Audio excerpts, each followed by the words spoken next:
vague associative qui a commencé à se manifester de manière forte à travers les associations émergentes depuis la fin du XXe siècle. Alors après, qu'est-ce qu'on fait de tout ça? C'est-à-dire qu'on a à la fois des associations qui sont anciennes, qui viennent de cette période dans laquelle elles étaient dans l'orbite de l'État social. Il y a des associations plus émergentes, il y a des associations de tout type. Qu'est-ce qu'il est possible de voir comme avenir pour le monde associatif? Qu'est-ce qu'il est possible d'esquisser comme prospective à partir de cette rétrospective? Je pense que on voit clairement aujourd'hui qu'on est rentré dans une autre phase du monde associatif, c'est-à-dire que le problème du monde associatif n'est plus d'être dans l'orbite étatique, il est aujourd'hui d'être soumis au modèle marchand. Et ceci parce que il y a une conséquence pour les associations de l'implantation de ce qu'on a appelé en économie le néolibéralisme, qui a été généralisé à partir en particulier du consensus de Washington, qui a été une sorte de plateforme reconnue par les gouvernements mondiaux en 1989. Que disent les auteurs néolibéraux? Ils ont une vision de l'association. Cette vision, elle est clairement écrite, par exemple, par un auteur majeur du néolibéralisme comme Hayek, quand il dit « les associations doivent être un tiers secteur ». C'est-à-dire un tiers secteur, c'est quoi pour lui? C'est un monde associatif qui n'a plus à prendre la parole dans notre société, mais qui a à remplir certaines fonctions à bas coût, qu'il faut bien que les gens fassent parce qu'il y a encore des problèmes sociaux qui perdurent.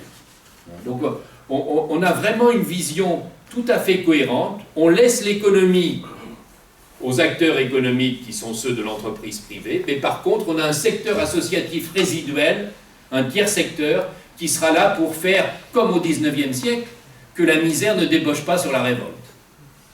Et donc ce modèle, il va s'implanter en particulier à travers la traduction gestionnaire du néolibéralisme, c'est-à-dire ce que l'on a appelé le New Public Management, puisque ça vient des pays anglo-saxons, et qu'on a parfois désigné en France sous le terme de nouvelle gestion publique. C'est quoi cette idée du New Public Management? C'est qu'en fait, il faut rationaliser tous les secteurs d'activité sur le mode de l'entreprise privée marchande.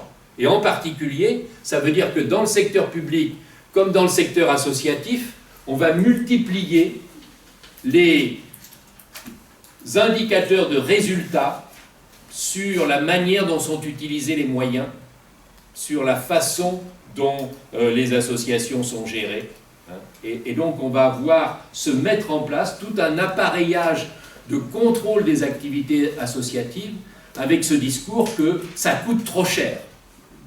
Et donc à partir des premières expérimentations qui vont dans ce sens-là, c'est-à-dire les expérimentations de l'Angleterre thatchérienne, on va créer de nouveaux mécanismes de financement associatif, en particulier la généralisation de ce qu'on a appelé en anglais les quasi-markets, c'est-à-dire les quasi-marchés.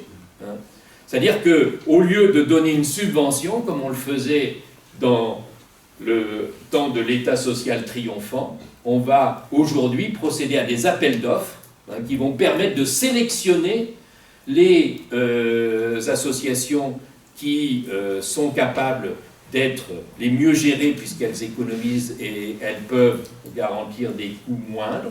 Et donc on va mettre en place des nouvelles formes de financement, on va mettre en place des formes de reporting, vous le savez mieux que moi, qui occupent aujourd'hui un temps plus qu'important, aussi bien dans le secteur public que dans le secteur associatif. Les gens passent presque plus de temps à rendre compte de ce qu'ils font qu'à être en contact avec ceux auxquels ils sont amenés à rendre des services. Enfin, on voit se disciplinariser toute une forme de management, et d'une certaine façon, ça a été intériorisé par les associations, par beaucoup d'associations qui considèrent qu'on ne peut pas faire autrement. Et on va avoir, par exemple, cette thématique à partir des années 90 si présente dans les associations, la professionnalisation gestionnaire. Comme si finalement la solution c'était d'en devenir plus professionnel en gestion, hein, mais sans avoir une capacité à s'imposer dans le débat public, et donc finalement en rejoignant ce qui était proposé par Hayek, c'est-à-dire avec de moins en moins de moyens, de faire de plus en plus, et de courir toujours à travers la rationalisation gestionnaire, après cet objectif qui serait de pouvoir continuer malgré des conditions de plus en plus difficiles. Et avec les conséquences que ça produit, c'est-à-dire de la part d'un certain nombre d'associations, l'enfermement dans la plainte et dans la nostalgie par rapport à la période d'expansion où on était bien financé. C'est-à-dire, ah là, c'était le bon vieux temps du travail social. À l'époque, quand on demandait de l'argent, on en avait. Ben non, c'est plus comme ça. Et ça ne sera plus comme ça. Ça, je pense qu'il faut être réaliste de ce point de vue. Alors, après vient se greffer aujourd'hui une deuxième vague de néolibéralisme, qui est le discours, si on prend le terme le plus répandu au niveau mondial, introduit par Yunus, le discours du social business. En gros, c'est quoi le discours du social business? C'est que vous, nous, les associations, nous sommes des ringards. Tout ça, c'est le monde d'hier. À la limite, on nous concède encore qu'on est bien gentil, mais totalement à côté de la plaque par rapport aux défis qui sont ceux de demain. Et donc, les associations doivent se moderniser. Et là, vous verrez, il y a un chapitre qui est consacré, je crois que c'est le chapitre 8 dans le livre, si vous avez le courage d'aller jusque-là, il y a à tout ce qu'on peut appeler aujourd'hui la technocratie qui se propose de moderniser les associations. Tous ces bureaux de consultants qui sont en train de proliférer aujourd'hui, hein, et qui proposent aux associations de travailler, par exemple, sur leur modèle économique, pour qu'ils arrivent à se moderniser. Parce que, vous le savez, ces braves gens, ils sont quand même un peu archaïques, hein, donc il faut leur expliquer ce que c'est que la modernisation, et puis leur proposer des outils. Hein. Et donc on a à la fois les consultants internationaux, on pourrait revenir sur l'appel qu'a fait le mouvement associatif, puisqu'on en a déjà discuté avec Philippe Jachan et d'autres, à KPMG. KPMG, c'est une boîte de consultants, hein, qui a pris ses PowerPoint et qui a appliqué ça aux associations. Alors ces rapports qui alignent les associations sur l'entreprise privée sont toujours précédés de quelques pages dans lesquelles les consultants rendent hommage à la grande contribution des associations dans nos sociétés. Mais, en fait, et c'est encore marqué par d'autres contributions, moi je me suis confronté dans l'éducation populaire aux productions du Rameau.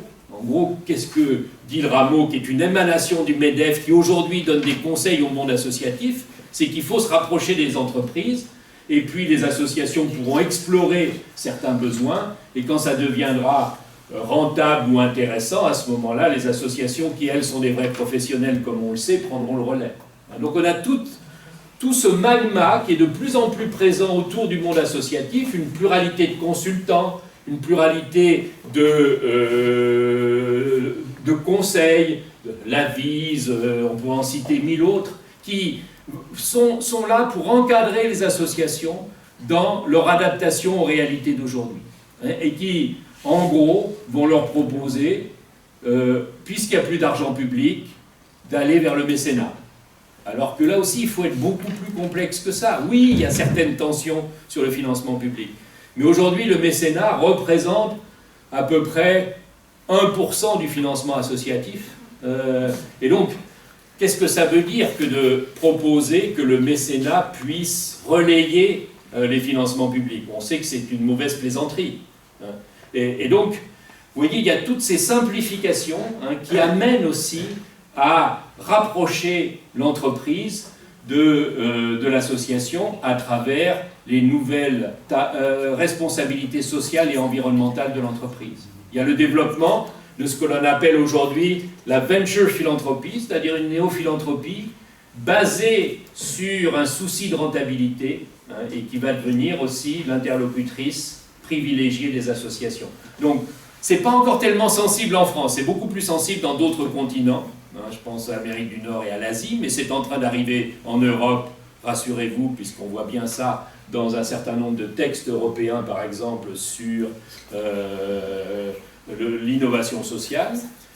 Il y a une tendance à dévaloriser le monde associatif comme étant un monde dépassé et à ne voir sa sortie qu'à travers sa conversion au social business, c'est-à-dire à une innovation gestionnaire, puisque ce que dit le social business, c'est qu'aujourd'hui, le capitalisme peut avoir un but social, et donc, d'une certaine façon, il peut corriger les problèmes qu'il a engendrés.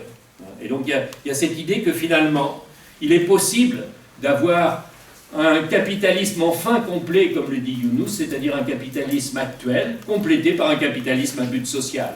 Et donc, vous voyez bien qu'il n'y a pas de problème, puisqu'on va arriver à résoudre les problèmes sociaux et écologiques qui ont été engendrés par le système à travers la contribution à ces formes associatives modernisées par modelage sur la façon dont fonctionne l'entreprise privée.